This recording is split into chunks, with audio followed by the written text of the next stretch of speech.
Hi, it's Pip. Welcome back to the Overshare. Taking a slight deviation from breaking down stigma, this episode is more focused on overcoming mental and physical challenges. I talk to adventurer and intrepid explorer Anna Blackwell, who is just infectiously positive, so I hope you really enjoy listening. Even if spending 5 months solo on a remote expedition is your idea of hell, there are still a lot of take-home pearls of wisdom which are definitely applicable to life in general. Okay, I think this will be good.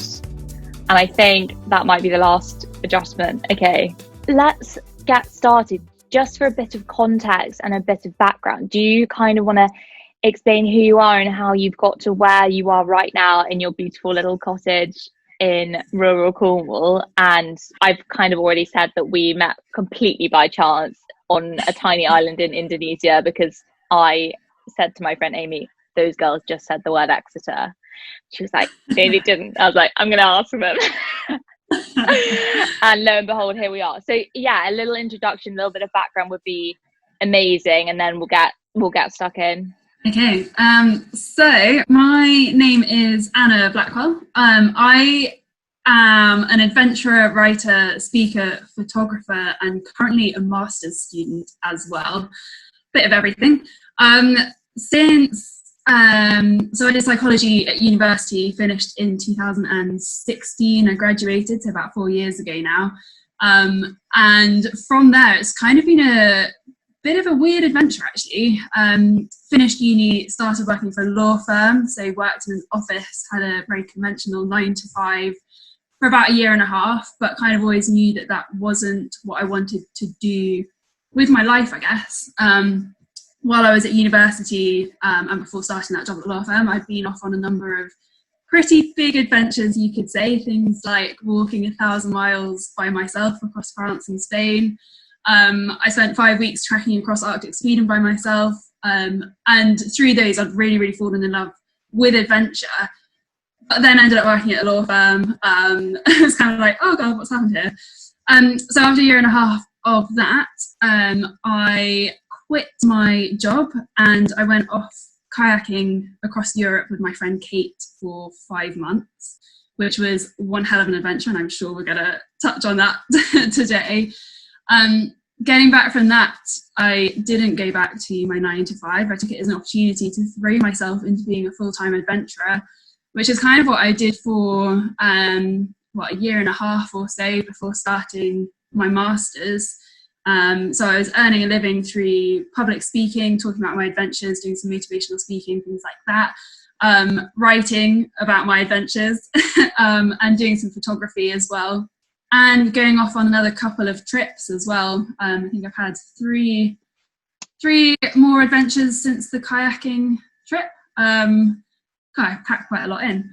In September 2019, losing track of, it is 2020, yes, year of hell. So September 2019, I started a master's in environment and human health down in Cornwall. So I am now living in Cornwall, kind of in the middle of nowhere. I have an adorable little cottage surrounded by fields a couple of miles from the sea, which is absolutely paradise for me. Studying my master's and about to start my dissertation research.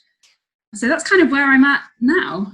Awesome. And you've packed so much in. I honestly can't even get over how much stuff you've done, and let alone the trips themselves, the amount of planning that has to go into each one. And I've listened to a couple of other podcasts that you've been on, and they go into quite a lot of detail about the more sort of tracking, navigation, gear side of it. And I think as much as that's all incredible, today I really want to focus on kind of how it's shaped you and how it's maybe changed your perspective on a lot of things, and what you've seen that some of us will never see or will only get a tiny glimpse of.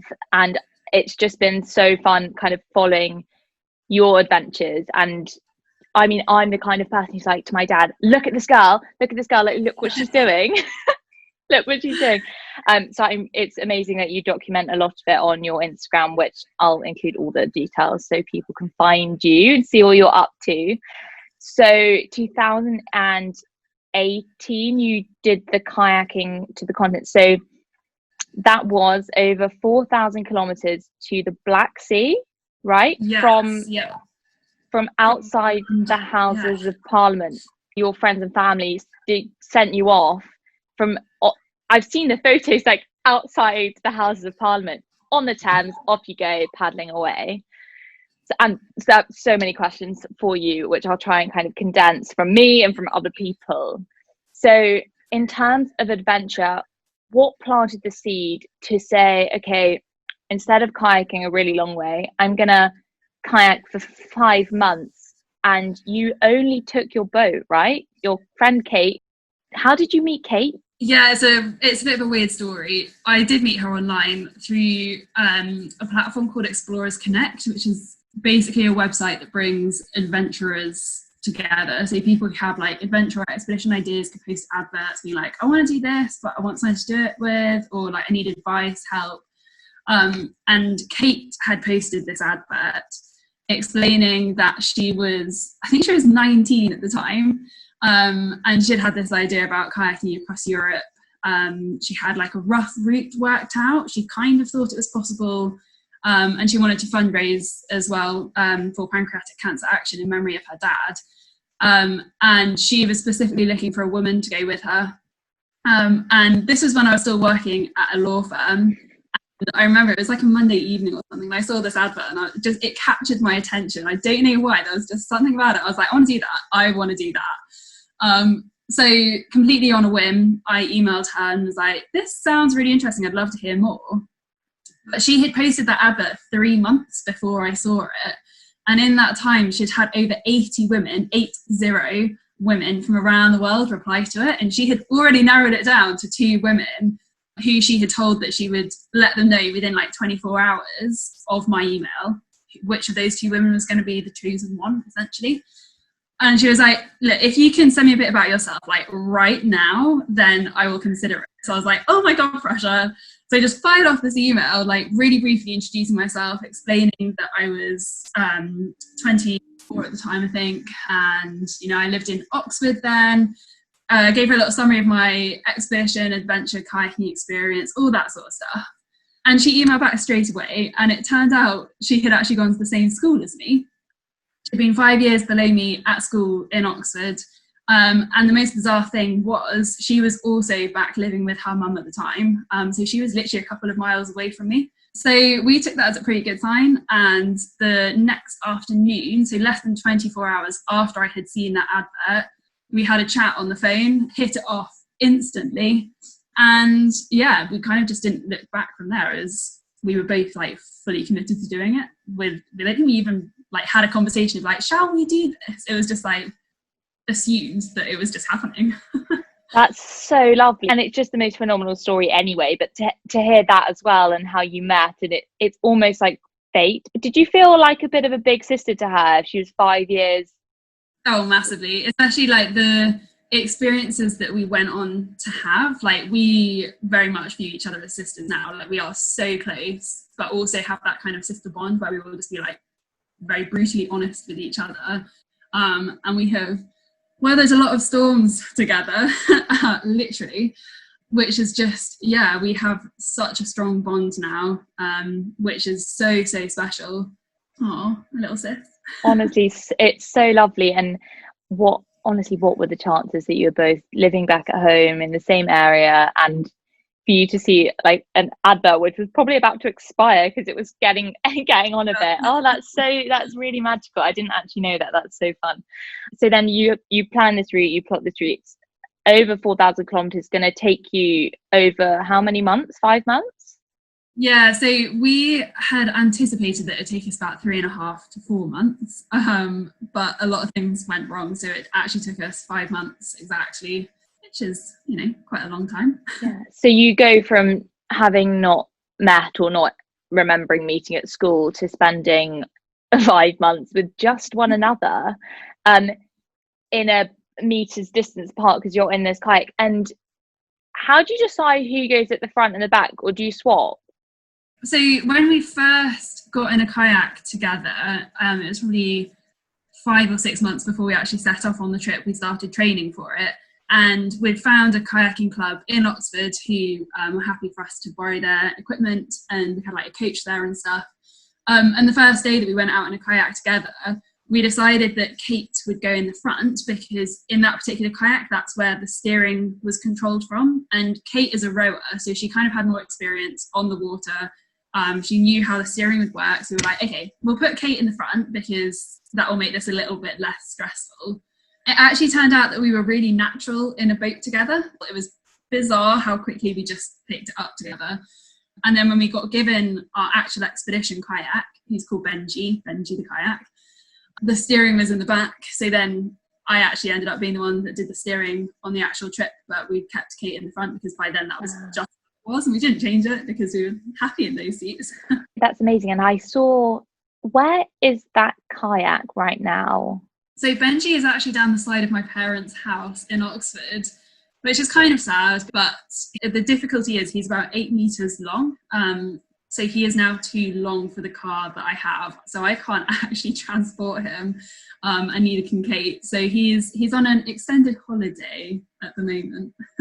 Because did he go on tour, the kayak? Yeah, he came to a couple of school talks that I was doing for a while, and then he went on display at our local Cotswold Outdoors as well. They had Benji up in the window with sort of posters and photos and things like that as well, which was really nice.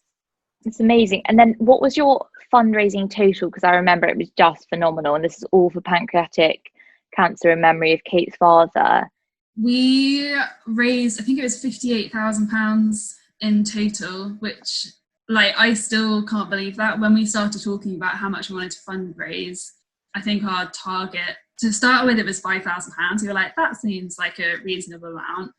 But then we realised the amount that we needed to raise to cover the costs of the expedition, which was like a totally separate pot of money, that was like 3 times what we wanted to raise for charity. And we were like, that doesn't make any sense. So we upped our charity target to £20,000, which we hit even before we started the expedition. I think when we started, we were on about £22,000. And at that point, we hadn't even sort of tackled any of the really big challenges that were thrown our way. And unlike most of your other adventures, this one you did with Kate, obviously, prior to this, your 1,000-mile walk and your 5 weeks in Sweden, you've done those completely solo. So that's quite unique. And what was it like adjusting to having and sharing that experience with someone else? And going forward, do you think, oh, I really want to share the next thing I do with someone else? Or do you think, actually, I'd quite like to go back to doing a solo trip just for myself? And yeah, what's your opinion on that now? Yeah, there are definitely pros and cons to doing things both solo and with another person. So we, at the start of the kayaking, we kind of knew that actually the biggest threat to the success of the expedition was our team dynamic. The things that could have like caused it to fall apart and for us to have to come home were things like injury, illness, snapping our kayak in half, that sort of thing. But we had trained and prepared to mitigate against all of those things, so we felt pretty sure that we were fit enough. But actually, like, something that had real potential to be a game changer was us having a big enough argument or falling out, because it was just the 2 of us, and for the first couple of months, not only were we sharing a kayak, we were also sharing a tent. So we were going from being like feet apart in a kayak to right next to each other in a tent. We were eating together, sleeping next to each other, kayaking together. Like, we would go for our nature wees. We would wash in the river together. Like, it's very, very intense. But actually, that sort of team dynamic ended up being like our greatest strength, and it was the thing that absolutely got us through no matter what was thrown in our direction. I don't even know how we kind of evolved into this, but we became such a strong team to a really weird level. We were just on the same wavelength. Pretty much everything that happened, every decision we had to make, whether it was like how we handled kit breaking or one of us being really ill, through to like what pesto variety we wanted on our pasta that night, we were just in agreement all the time. I think we only had to have like 2 conversations where we had vaguely differing opinions. So having Kate with me made it such a fantastic and a much richer experience, and it was hilarious and entertaining. We had this weird ability to just laugh at every single situation. When one of us was really ill, or like the weather was horrific, or like no matter what was happening, we would find a way just to like have a giggle fit at that situation. And that sort of ability to respond positively just meant that, you know, it really ultimately was great fun. At the same time though, there were situations where, like, if I was in a bad mood or Kate was in a bad mood, you know, you have those days where you just wake up and you're like, oh, just don't want to talk to anyone, don't want to deal with anyone today. You just have to deal with that. There's no escaping that sort of mood. So we had to be conscious of it in ourselves, but also conscious of how the other person was feeling. But be careful not to bring the other person down. Be careful not to like snap at each other, things like that. So yeah, swings and roundabouts. But overall, we were really lucky with finding each other to do that trip. And it's very unusual to be able to do a trip like that, of that sort of intensity and length of time, and have no arguments, because we didn't. I've not heard of like anyone else who has had such a positive experience. Honestly, that's phenomenal. I don't know if you maybe found when you started training, or we'll be extra polite to one another because we don't really know each other, but then I suppose that had all run out by the time you start. You've already spent X amount of hours in the kayak together, and you traveled with everything. Am I right in thinking you traveled with everything apart from kind of food for the future?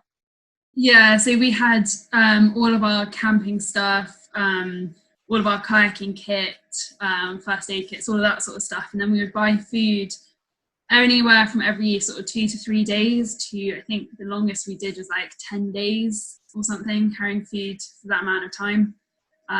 Yeah, we had a lot of kit with us, but that meant that we could just sort of essentially go off grid. We didn't have to constantly worrying about like, oh, where are we going to sleep tonight? Well, actually, we have to worry about that, particularly in France and Belgium. We were kayaking on industrial canals, so we were like sleeping right next to towpaths, next to huge industrial sites, and it was really, really grim. There were like dead rats, dead fish floating past on the canals. There was massive barges going past, and then we just be like huddled up in our tent, like, oh god, it's really pretty vile outside. But we didn't have to worry about like reaching a town and storing our equipment while we found somewhere to stay and things like that. I mean, you say you travelled with a lot, it still all fit in one kayak and 2 humans as well. So I hardly a diva, but everything you need, which is quite liberating to feel like you don't need to go to anywhere more urban for a really long time. And it's fascinating you say that France and Belgium with that industrial canal was quite so grim, because I would think, oh, that will be our safe zone where we know a bit more about the country, maybe it's somewhere we've been before and it's less off the grid, so that will be much more comfortable for us. But actually you found the opposite, and the lesser known places you got to, the perhaps more beautiful the camping was. Oh yeah, completely. And literally the further east we got, so I think places like Hungary, Serbia, Romania, it was just unbelievably beautiful, because by that point we were on the Danube, which is the second longest river in Europe, and it's like over 2,000 kilometers long, so like half of our trip was just on one river. It is just this really wide expanse, and the parts of those countries that it goes through are the much more rural ones. Like, yes, it also does go through like Budapest, for example, which was great fun. But then as soon as you get through Budapest, you're back into like this gorgeous rolling countryside. And I think it was like, was it Serbia?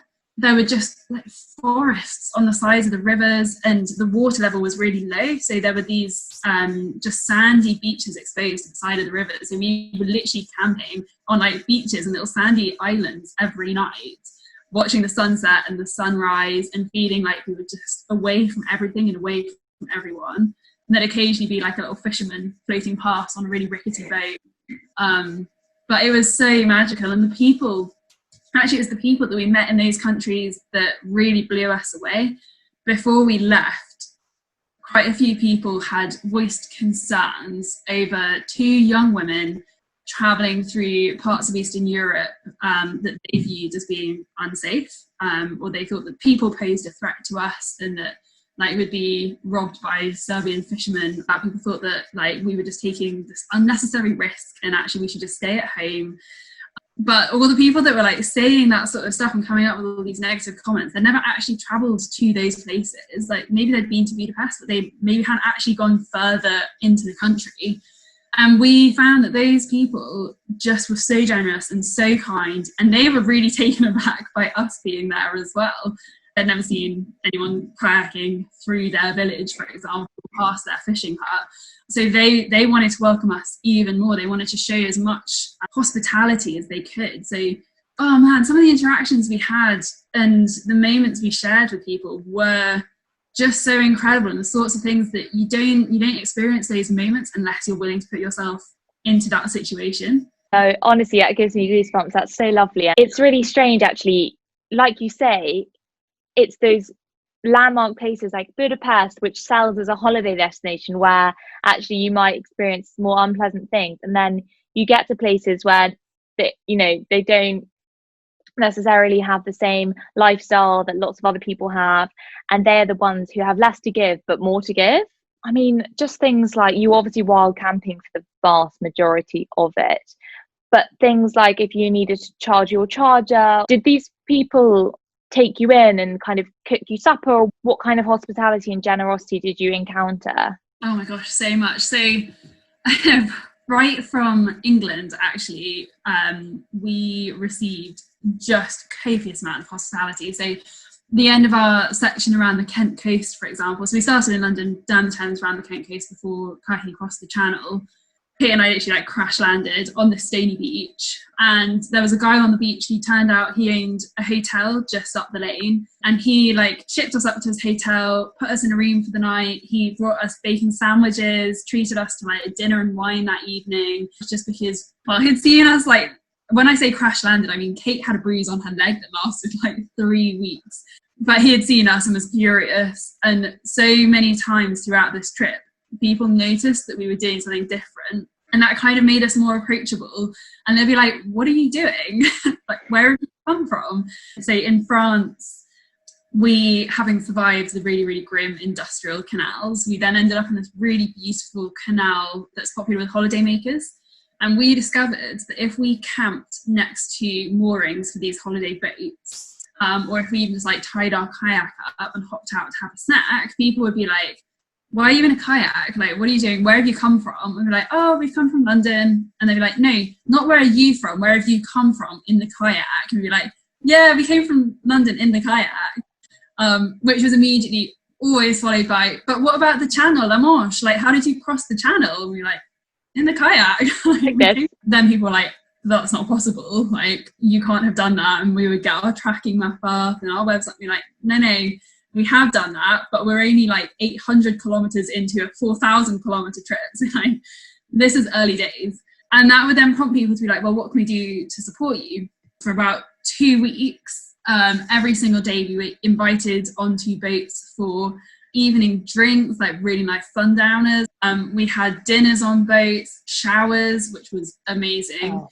People would give us food. They would pass like donations when they heard that we were raising money for charity. Like, we would be holding on to a boat and would strike up a conversation with people on the boat and be like, yeah, doing the same charity. And then they would like pass down money in like a little plastic bag to us to go towards the charity and like things like that. And that was country number 2. Right through to being in Serbia, for example, we had a day, actually it was more like a week, where we had the most ridiculous headwinds. Like, we were used to covering anywhere between 50 to 70 kilometers a day by this point, but these winds were so strong that we were doing like 15 to 20 kilometers. And I mean, like, this is just not worth it. And one morning we were battling into one of these really horrific headwinds, not making any progress. And then I think we might even have been getting blown backwards. And there were these Serbian chaps on the riverbank by a kind of slightly makeshift hut. And they were fishing and they were on holiday. And they were kind of watching us, like, what are these girls doing? And they helped us out of the kayak, and like, we could not communicate. Like, we had no shared language with them whatsoever. They spoke no English, we spoke no Serbian. But through like a combination of like miming and just laughing and pointing and all being like, we're just going to look ridiculous, let's go with it. They invited us to join them for coffee, and they kind of gave us a jumper each, made sure we were warm, brought us fantastic coffee and biscuits. And then we ended up joining them for the best breakfast I think I've ever had in my life. There was bacon, fresh local tomatoes, cheese, bread, like so much food, bottles of beer, and then rakia, which is like a ridiculously strong home-brewed spirit. And before we knew it, it was like 9:30, 10 in the morning, and we were all like pretty drunk, just bonding with these amazing Serbian fishermen. And we managed to establish that like one of them was a taxi driver, for example. It was so magical, and they were so lovely and so generous. And like, yeah, they didn't have that rate like very much at all, but they shared all of that food with us. They convinced their friend to let us stay in his hotel, and later on in, I think it was Romania, we were setting up camp on the side of the river, just outside a really small town, and this guy kind of approached us, and looking at him, our first thought was, okay, well, he looks homeless. He's like dressed really scrappily, bare feet, disheveled, and he came in, he lived on just kind of round the river bend in a tent, and he brought us a couple of packets of peanuts. And he wanted to welcome us to his town and his stretch of the river.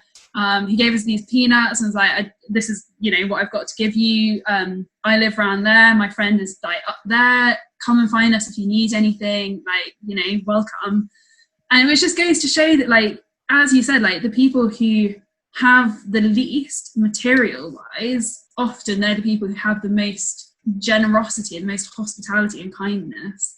So yeah, it was, just so incredible, the amount of kindness you received like every single day. Wow, that's so heartwarming. And it's funny when you were saying just now about this scruffy chap approaching you, and I mean, at that point, if you were, and I will ask you in a minute kind of what the scary points were, if there were any, but when someone's approaching you, you and Kate can't just up and leave because you've got a tent pegged to the ground. You can't sort of be like, oh, looks a bit dodgy, let's paddle along.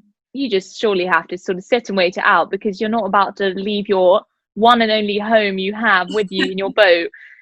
In fact, if you left your boat at all, you would then be left with nothing in a foreign country and no way to get home. So that must in itself have been a lesson in sort of how not to judge someone, because you've just had to kind of think, well, we are at our almost our most vulnerable, because it is just us, and everything you see is everything we have, and any money you have on you is any money in your kayak. And like, what a lovely ending. And actually that goes to show a lot. I think so many people, especially in in London and just kind of in the UK, just very skeptical of people acting kind.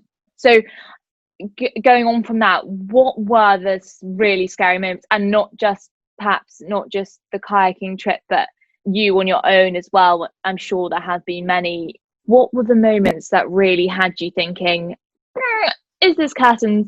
Maybe this is curtains right now.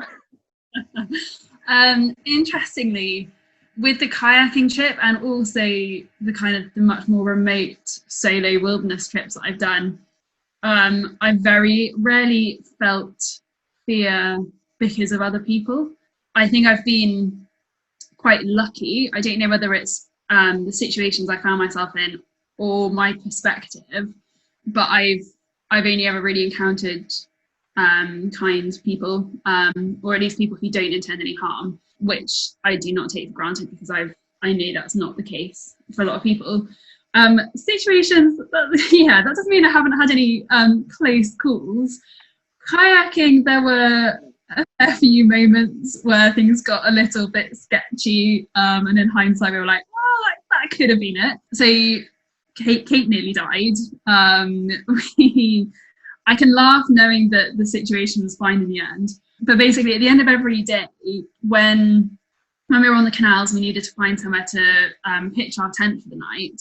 What we tended to do was one person would sit in the kayak and like hold onto the bank, and the other person would get out of the kayak and like run along the bank looking for like a little clearing somewhere that there was enough room to pitch the tent. So on one of these evenings, Kate was sitting in the kayak on this canal, I was like running off to try and find someone. I'd spotted there was like this little wood bit further down, so I kind of ran a couple of meters down and found somewhere to pitch the tent. And as I was walking back, I noticed that there was a barge coming along the canal, and it was going to pass Kate.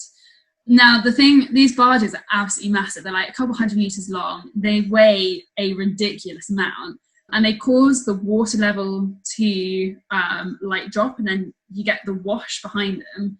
So where Kate was, that wash was going to basically just keep on throwing her against the metal side, kind of like wall of the canal, basically.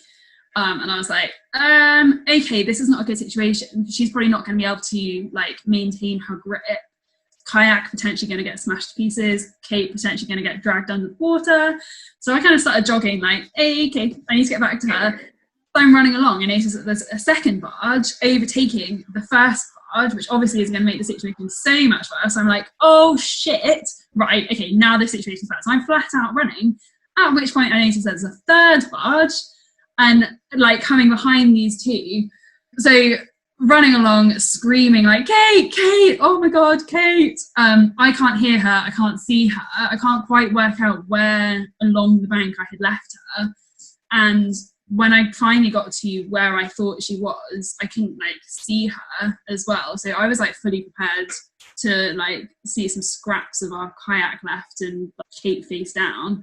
And I was starting to think like, oh my God, how do I make this call to her mum? Like, what's the emergency number for this country that I'm in? And it turned out Kate was okay. She was very, very shaken up, but she just about managed to keep hold of the canal wall, but had got like severely battered by the wash off these barges, and like there was a little chunk out of our kayak and stuff like that. But she was like really, really shaken up and scared from that, because she knew as well that that was actually a really, really touch and go situation. And had the wall been literally like 2 inches higher, she wouldn't have been able to keep hold, and it would have had a very different outcome. So that was one of those pretty not fun moments. We also had a couple of moments in locks. So we had, I think it was about 250 locks that we either had to go round or go through during that 4,000 kilometres. And after the first 20, we had been given permission to go through every single lock that we came to. So we, in Germany, there are a couple of locks. There are 3 locks in a row that are about 25 metres deep and about 200 metres long, I think, possibly longer than that. 25 metres deep, so that's like a swimming pool the wrong way up. That is really, really deep. And we go in at the bottom, essentially, so the water level is down and it then fills up.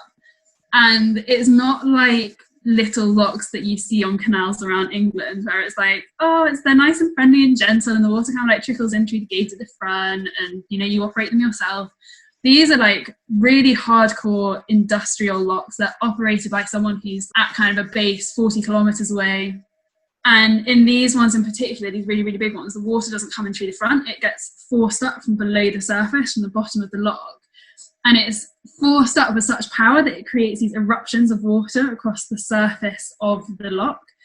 And we knew that this was how they worked. So we would always go in, we would go to the left, hold onto a ladder. It was always fine. We never like got caught out by one of these like eruptions. They are literally eruptions. But in one of these lots, we accidentally somehow managed to park over the water being like powered up through the lock, which almost led to us capsizing, because it was kind of trying to tip our kayak, trying to push it away. And we didn't even know if the person operating the lock would be able to see if something happened to us inside. And even if something did happen to us, like, he wasn't actually there at that particular lock. He was 40 kilometers away. And it takes like 45 minutes for those locks to fully fill up. And that was 45 minutes of Kate clinging onto this ladder, and me literally like trying to find any tiny little crevice in the wall of the lock to just like hang on to and pull the back end of the kayak in to stop it from getting pushed away, which was physically and emotionally exhausting. And then like 10 kilometers later, we had to go into another lock and kind of deal with the same again. So things like that, there were, moments where we definitely did not feel safe. I just had to do whatever we could to keep ourselves safe. And we had like buoyancy aids on, we had our flotation jackets, but still not much fun. Oh, that sounds so claustrophobic, and I can't even imagine how. Was it quite dark at the bottom of 25 meters?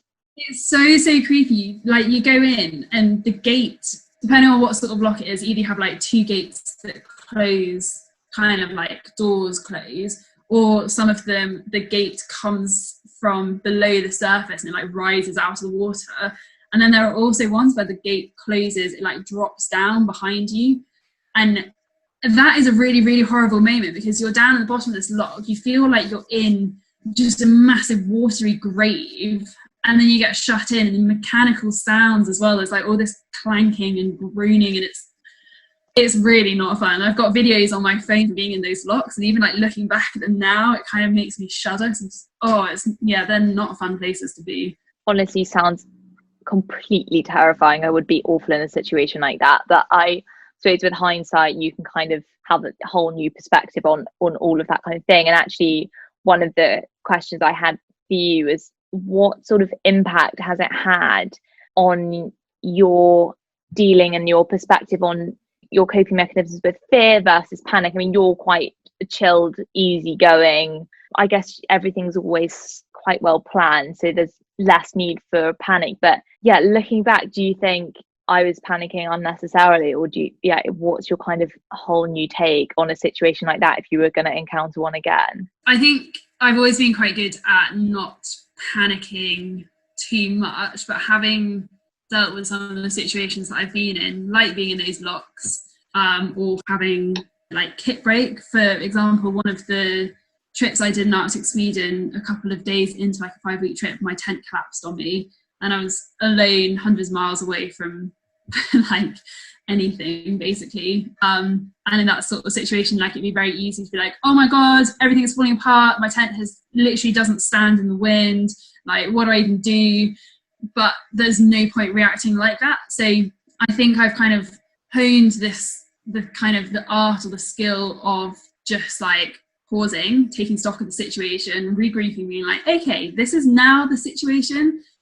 Am I going to achieve anything by freaking out? Generally, the answer is going to be no, unless you literally have to run for your life. And then, freaking out is probably good, because you're going to get that adrenaline.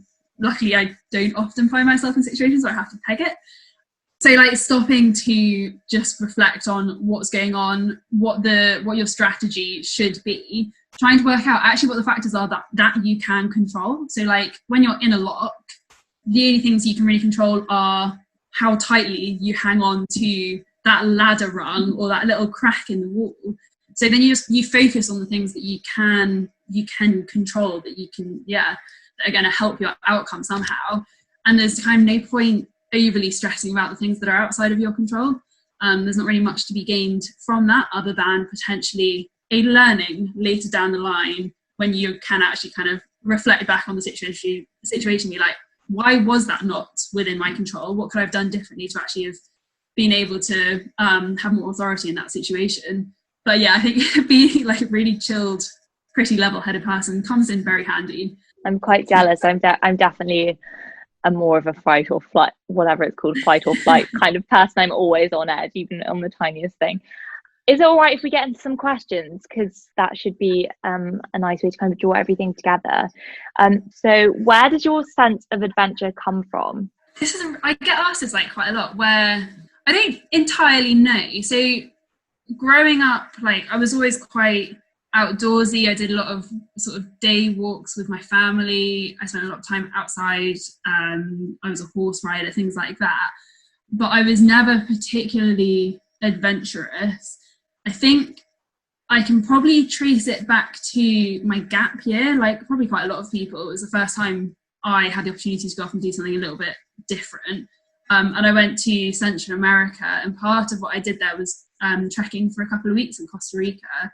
And that was the most uncomfortable thing I had ever done, physically and emotionally, because it was exhausting. It was physically really challenging. Like, it was the first time I really had to deal with carrying a massive bag for weeks at a time, camping somewhere different, dealing with spiders in the rainforest, things like that, and sort of dealing with also the unknown of every day. But I really, really fell in love with it, and getting to the end of that, I already knew that I was hooked. So I think it kind of, traces back to that a little bit.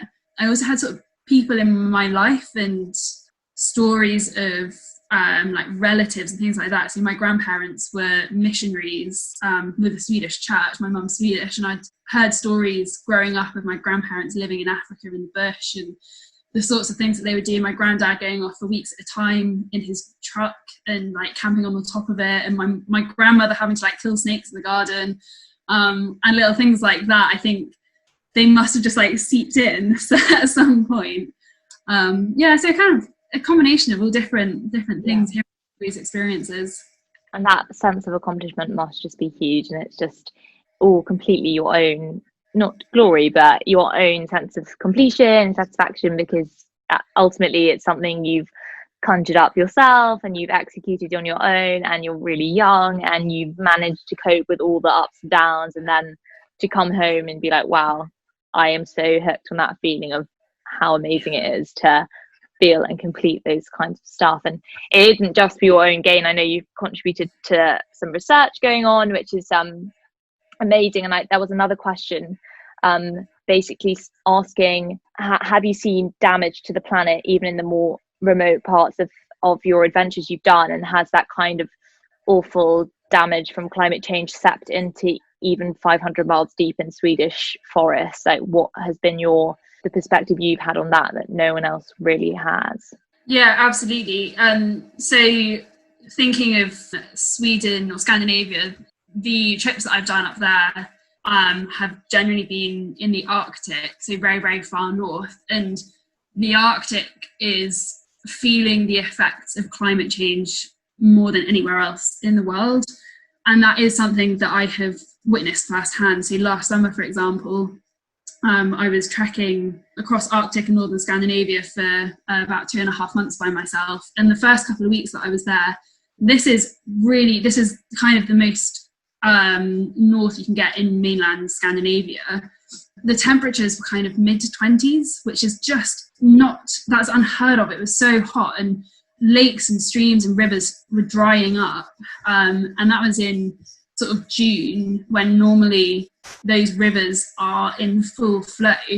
And even I was back in Arctic Sweden in January, February this year, and their average for that sort of time of year where I was is normally sort of -15 to -20. And it was hovering around freezing. Like some days it was above freezing.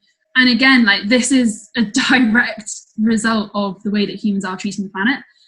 So actually, that is something that I am trying to take more responsibility for. My footprint, whether it's my carbon footprint or my plastic consumption, things like that, but how I can incorporate that sort of sustainable mindset into my adventures.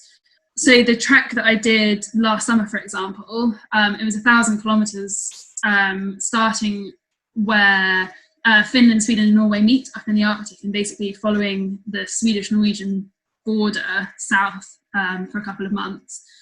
To get to that start point, the easiest thing to do would have been to get an internal flight, but those sort of short internal flights are like the most damaging flights that you can take.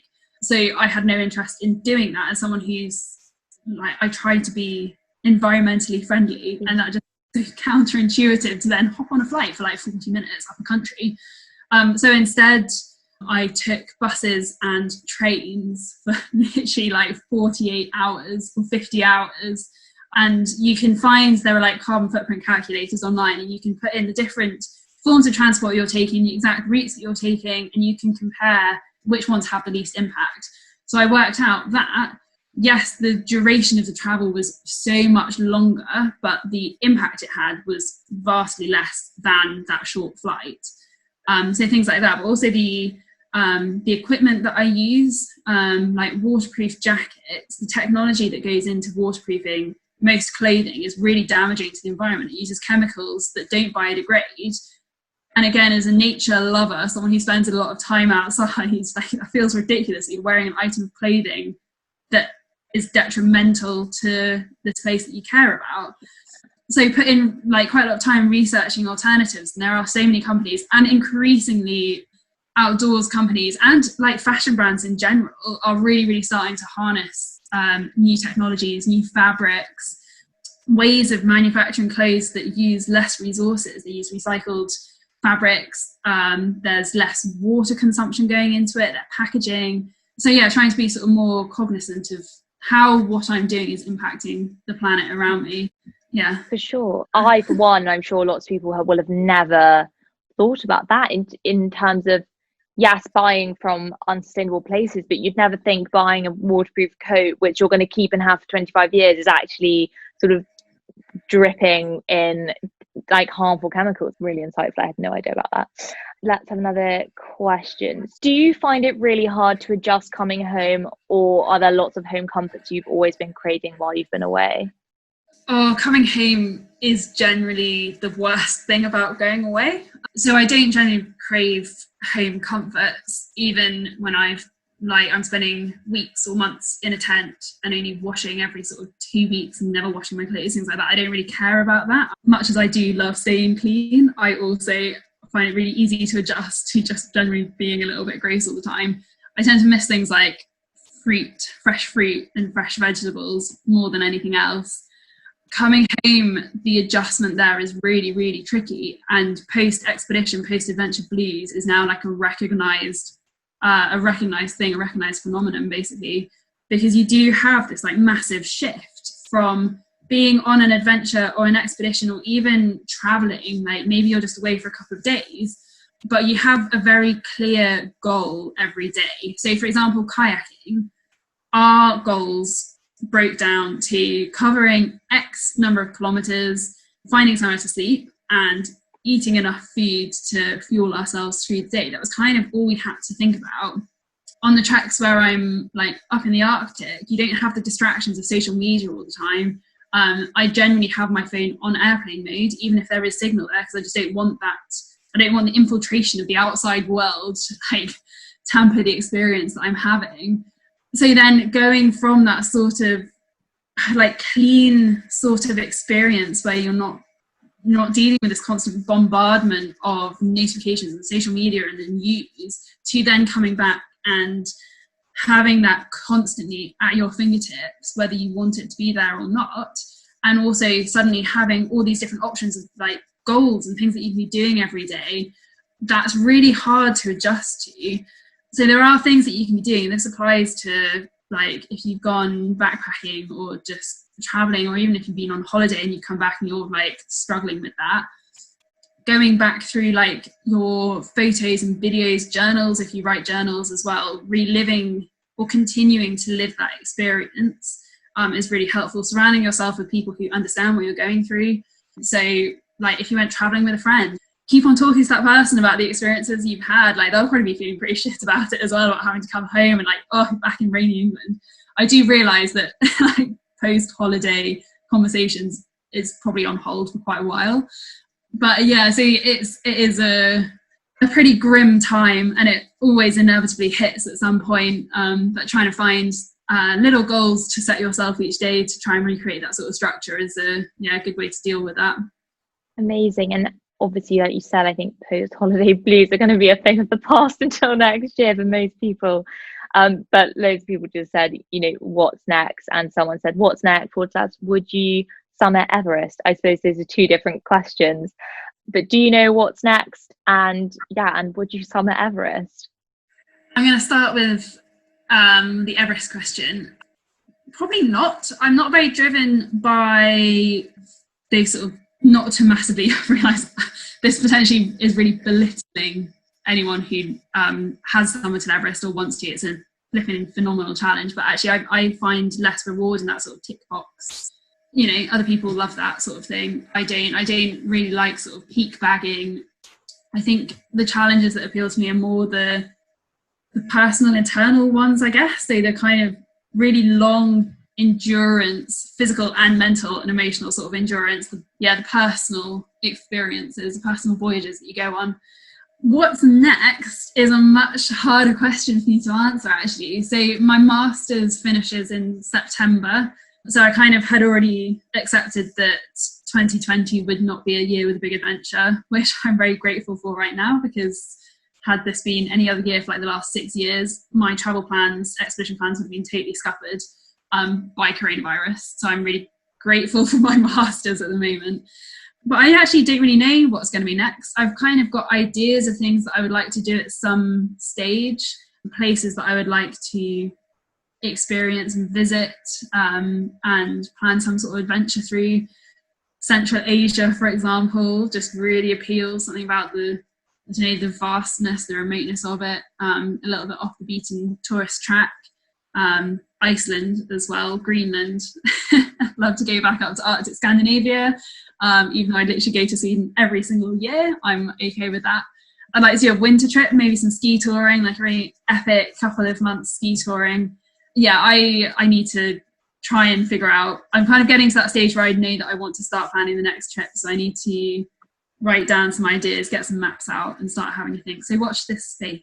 Yeah, I was going to say, you've got, this is your life. You are an adventurer, like that is you now, and that's what you're going to be doing. And even if you planned one incredible trip every 5 years from now for however long, it would be the most phenomenal amount of places to explore. So that's like super exciting, and I for one definitely will be keeping an eye on what's next. I just love seeing it, and it's just super inspirational. And the other thing, I think you must be by training so resilient, because you do these challenges where you're on your own, you see nothing but everything. It's kind of like brain training in terms of those, you're not just doing it for 4 days and then you're coming home to a hot shower. You're there, and for those months, that's your life.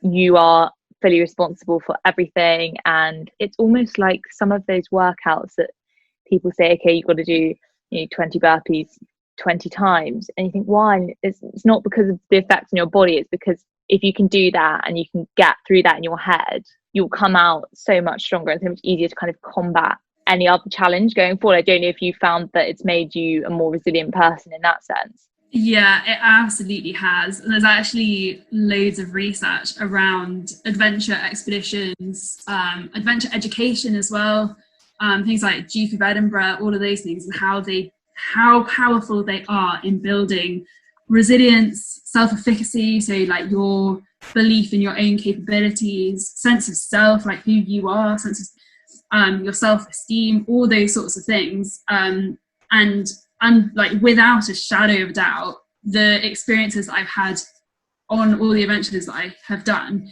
have definitely shaped me for the better, and meant that, like what we're dealing with at the moment, for example, the sort of situation that like the world is in is quite a familiar situation to me. Like this sense of unknown, like no one really knows what's coming, what's going on, having to constantly adapt and change plans, and like 1 minute we can do something, next minute, oh no, we're not allowed to do it anymore. Like having to just constantly adjust to that sort of thing. Like I'm really, really used to that, and used to not knowing what's going to happen next.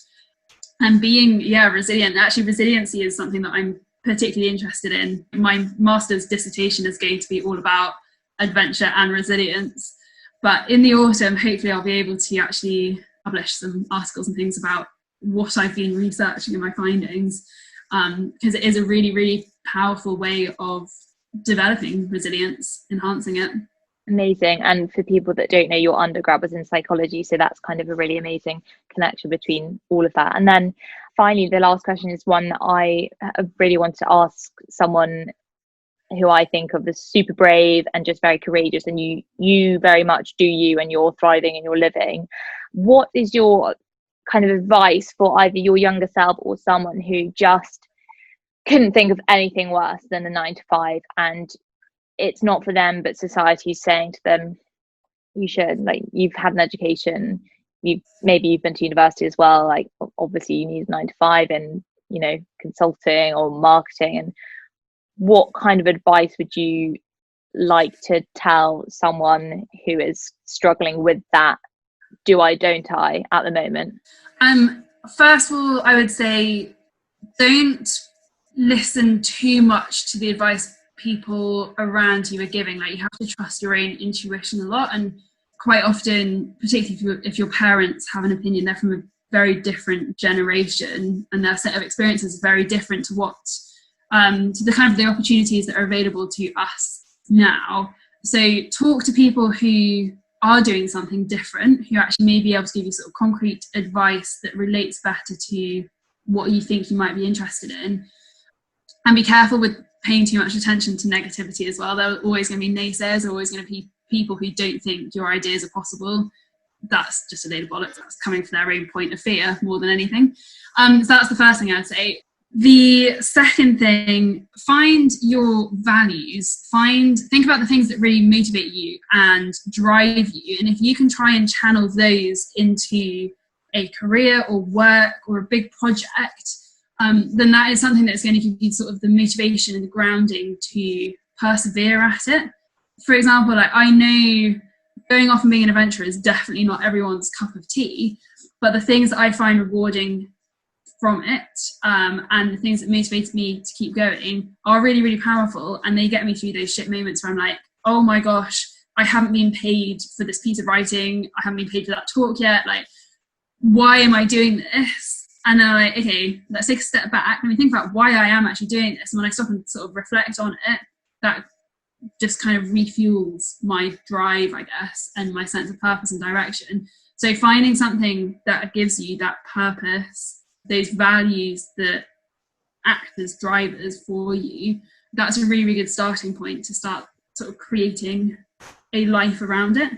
Yeah. I feel like a really waffly way of explaining it, but no, not at all. And the reason I wanted to really ask you that today was because my favorite book in the world, which I have right here, which I'm just going to grab, favorite book in the world, is called If I Could Tell You Just One Thing, and is written by Richard Reed. He basically goes around interviewing remarkable people and asks them for kind of their lasting piece of advice. And there's everyone in here from President Clinton, Stephen Fry, Martha Lane Fox, heads of the army, Joanna Lumley, like absolutely everyone. And I was reading a bit of this last night, and I just thought, you're the kind of person who will end up in a book like this. So I feel very honoured and privileged to have been able to ask you that sort of thing right now. But it's literally the most incredible book, and I think you're someone I would listen to because you've gone out there, you've completely gone off the beaten track in more ways than one. You haven't held yourself back by worrying or wondering what other people think, and that in itself is just so inspirational and admirational. And I'm honestly so grateful for you doing this today, because you are already and going to be even more successful. Oh, that is really kind of you to say. And the same applies to, like, if you look at what you're doing now by creating this podcast, like, you're taking a leap into the unknown, and that is a really brave and courageous thing to be doing as well. There may be someone who listens to this who's thought like, oh yeah, I kind of want to do a podcast, or like anyone listening who might have that idea of something that they're kind of considering but not too sure about, and hopefully by like some of the conversations we've had, they'll be like, oh, actually maybe I can do it, and just go for it. That is all I really wanted from this. It just so is relevant how many views, listens, whatever, that it's so not that. It's the sense of accomplishment which will only go on to fuel like bigger and better things, hopefully. And also, if one person can think, yeah, that's been the difference, that this conversation's been the difference between me taking the plunge with something and not, like, you genuinely have nothing to lose. And I think you'd probably agree that you don't regret a single adventure you've been on, you don't regret a single talk you've done. And if I'd listened to you in primary school or secondary school or university, I would be like, that has massively changed my outlook on stuff. So I'm just so grateful. I know you have to get off and go to work. Oh, wait, quickly before I go, where can people find you? Your website obviously is annablackwell.co.uk, and I'll include all your contact details, but where else can people find you and keep up with all of your adventures? So I'm most active on Instagram, and my handle there is @Anna Blackwell. My website has sort of all my blogs and vlogs from all the trips, and I'm on Twitter as well, _Anna Blackwell. And there's a couple of things on YouTube as well, which are all linked from my website, videos from some adventures and things like that. Amazing. Right, well, I'll end the recording there. I really hope you enjoyed listening to Anna talking about her incredible adventures and sharing some amazing stories. Make sure to take a look at her website and social media to see what she gets up to next. If you are enjoying the overshare, I would be so grateful if you would care to review and or subscribe, as there is a lot more in the pipeline, including conversations on topics from life-changing injuries and substance dependency to relationship dynamics, and a lot more.